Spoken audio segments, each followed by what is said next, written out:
Magandang araw! Maligayang pagbabalik! Handa ka na bang madagdagang muli ang iyong kaalaman?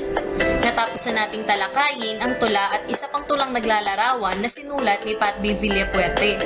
Ngayong araw itatalakayin naman natin ang mga salitang naglalarawan ng mga pangyayari, tao at lugar. Ngunit bago natin simulan ang aralin, gusto kong subukin mo munang sagutin ang paunang pagsubok upang malaman kung may kaalaman ka sa tatalakayin natin ngayon. Para sa paunang pagsubok, ito ang panuto. Mula sa salitang may salungguhit, piliin sa loob ng kahon ang letra ng wastong kasing kahulugan nito. Mayroon ka lamang 30 segundo upang sagutin ito. Ito ang mga pagpipilian. A. Mabagsik, B. Mahalimuyak, C. Makupad, D. Maligaya, E. Malinamnam, at F. Matulin.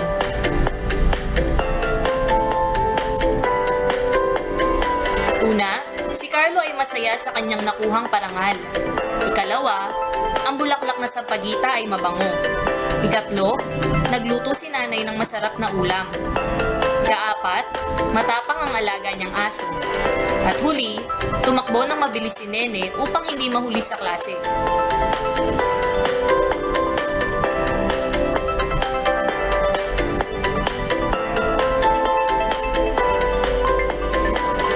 Ito ang mga tamang sagot. Para sa unang bilang, ang kasing kahulugan ng salitang masaya ay D. Maligaya. Ikalawa, ang kasing kahulugan naman ng salitang mabango ay B. Mahalimuyak. Ikatlo, ang kasing kahulugan ng salitang masarap ay E. Malinamnam. Ikaapat, ang kasing kahulugan ng salitang matapang ay A. Mabagsik. At huli, ang kasing kahulugan ng salitang mabilis ay F. Matulin. Ilan ang nakuha mong tamang sagot? Kung mababa man, sisikapin natin na sa pagtatapos ng aralin na ito ay marami kang matututuhan at masasagot ang lahat ng tama ang panapos na pagsusulit. Ngayon ay balik-aralan naman natin ang tinalakay natin na tula tungkol sa kultura. Ito ang panuto. Ano-ano ang batayan mo sa iyong pagka-Pilipino kung kultura ang pag-uusapan? Lagyan ng check ang sumasalamin sa kulturang Pilipino. Mayroon ka lamang 15 segundo upang masagot ito. Wika, kulay, paniniwala, lahi, tradisyon, relihiyon, kalayaan, bayanihan, edukasyon, awiting bayan at katutubong sayaw.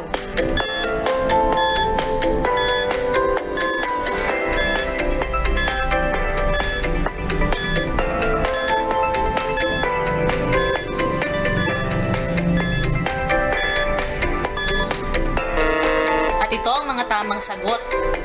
Lahat ng binanggit ay sumasalamin sa kulturang Pilipino. Ilan ang nakuha mong tamang sagot? Kung 7 pababa ang iyong nakuhang score, higit mong pangyakapin at alamin ang mga kulturang nabanggit. At masaya ako kung nakuha ka ng 8 pataas na puntos.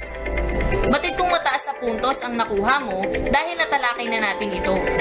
Ngayon ay dumako na tayo sa bago nating aralin. Batid kung naunawaan mo na ang ating nakaraang aralin patungkol sa tula at tulang naglalarawan. Kaya naman ngayon ay talakayin na natin ang mga salitang naglalarawan ng mga pangyayari, tao at lugar, at kung paano makatutulong ito sa pagbuo ng tulang naglalarawan.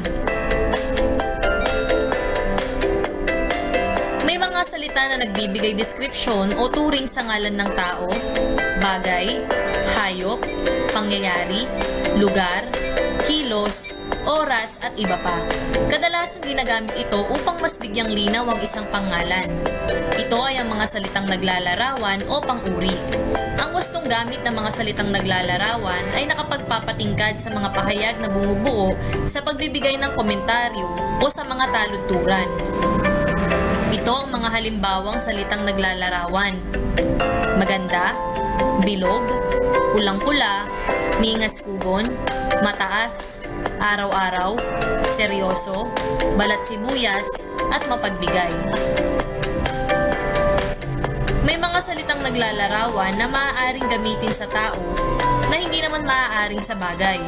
May mga pangyayari rin naman na kapag ginamit na ang salita sa pagbuo ng taludtod ay nagbabago ang kahulugan o hindi gaanong napalilitaw ang naisip pa kahulugan at hindi nagiging matimyas ang salita. Halimbawa na lamang ay ang salitang matangkad na bagamat ito ay tumutukoy sa height o taas, ay hindi maaaring gamitin sa paglalarawan ng taas ng gusali. Ito pa ang isang halimbawa. Para sa pangungusap gamit ang salitang matatayog, nakatatakot ang magpatayo ng mga matatayog na gusali sa lugar na may malambot na lupa tulad ng sa Baguio. Para naman sa salitang matangkad, matangkad ang aking panganay na anak sa kanyang edad na 14 na taong gulang. Mapapansin na ang salitang matatayog at matangkad ay parehong tumutukoy sa taas o height, ngunit hindi maaari mapagpalit ang gamit sapagkat hindi aakma ang nais na iparating. Hindi maaaring maging matangkad na gusali at matayog na anak. Kapag ginamit ang matayog sa anak upang ilarawan ang taas nito, makapagbibigay ng ibang paglalarawan sa anak. Ito pa ang ibang halimbawa. Malaki, malawak, mayabong, maunlad, kaakit-akit, maalindog.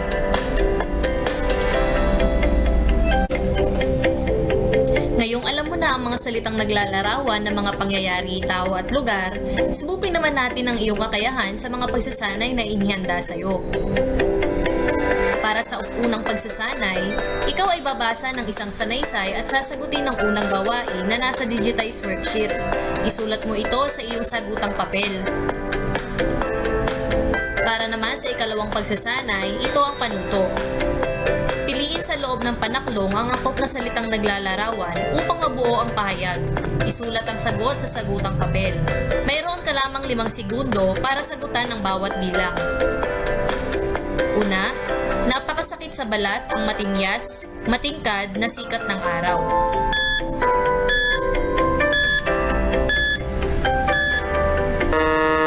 Ang sagot dito ay matingkad.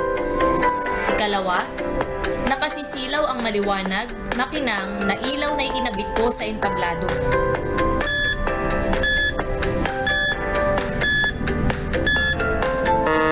Ang sagot dito ay maliwanag.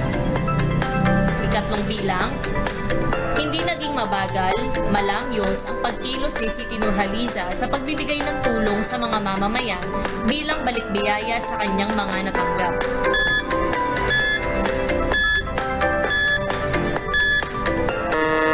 Ang sagot dito ay mabagal.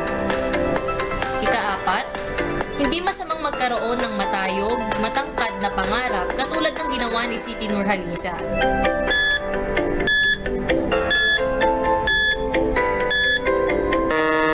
Ang sagot dito ay matayog. At huli, ang kultura natin ay hindi naman humupa, huminto sa pag-inog.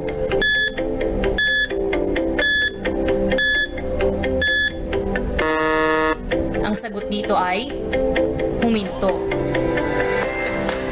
Para sa huling pagsasanay, ito naman ang panuto. Sa lungguhitan ang magkakasing kahulugang salita sa bawat taludtod. Mayroon ka lamang 1 minuto upang sumagot.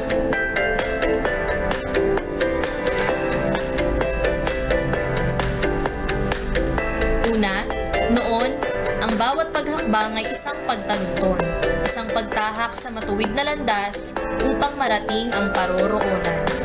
Ikalawa, kulturang gagalang sa mga bata't matanda, kulturang rerespeto sa mga babae at may kapansanan. Ikatlo, sa gayong kalungkot na paghihiwalay, mamatay ako, siya'y nalulumbay. Ikaapat, lubog na ang araw, kalat na ang dilim, at ang buwan na may ibig ng magningning. Ikalima, ngayon, sa panahon ng pagkamulat at maraming pagbabago, binhing nakatanim ang maraming kulturang nag-uumapaw sa ating diwa. Diwang marangal ang ipupunla, kariringgan ng maraming wika.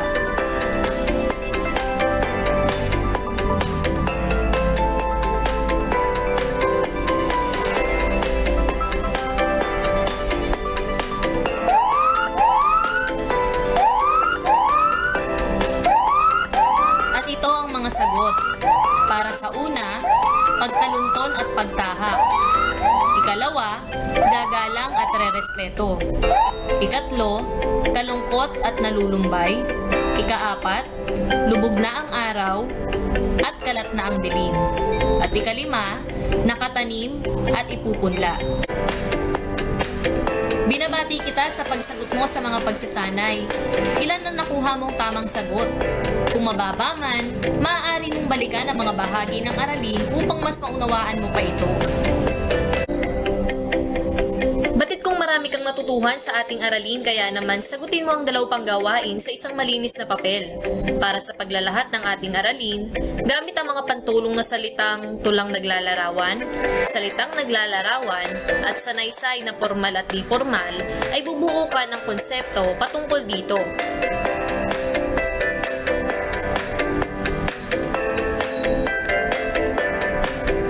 Laging tandaan na ang mga salitang nagbibigay deskripsyon o turing sa ngalan ng tao, bagay, hayop, pangyayari, lugar, kilos, oras at iba pa ay mga salitang naglalarawan o pang-uri. Kung gayon, para sa pagpapahalaga, paano nakatutulong ang salitang naglalarawan upang makabuo ng mabisang tulang naglalarawan? Isulat ang iyong sagot sa sagutang papel.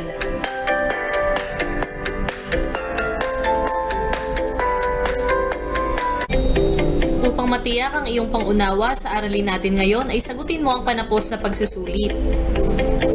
Panuto, ayusin ang mga ginulong letra upang mabuo ang kasing kahulugang salitang may salungguhit sa pangungusap. Isulat sapat lang ang iyong kasagutan.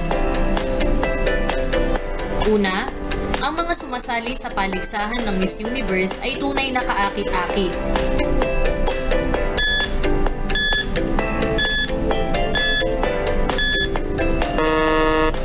Kasing kahulugan ng salitang kaakit-akit ay maalindo.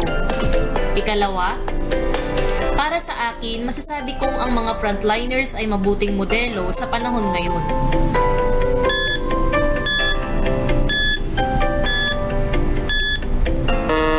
Ang kasing kahulugan ng salitang modelo ay huwaran. Ikatlong bilang, ang mga doktor ay tinuturing na dalubhasa sa medisina.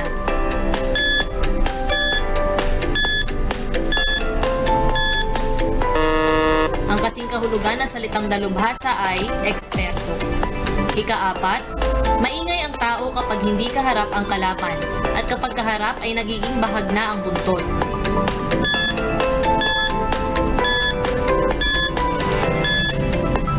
Ang kasing kahulugan ng salitang bahag na ang buntot ay duwag. At huli, nakapagdulot ng sakit sa aking damdamin ang pagkamatay ng maraming tao dahil sa pandemyang COVID-19.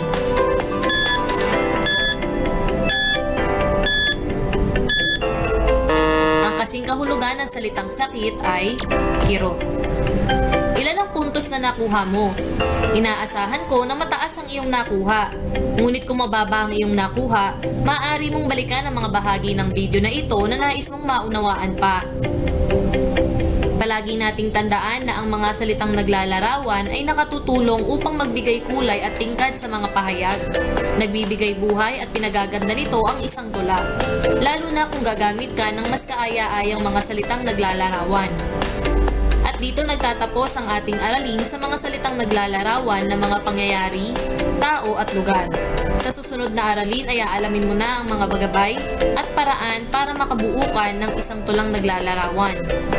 Hanggang sa muli, paalam!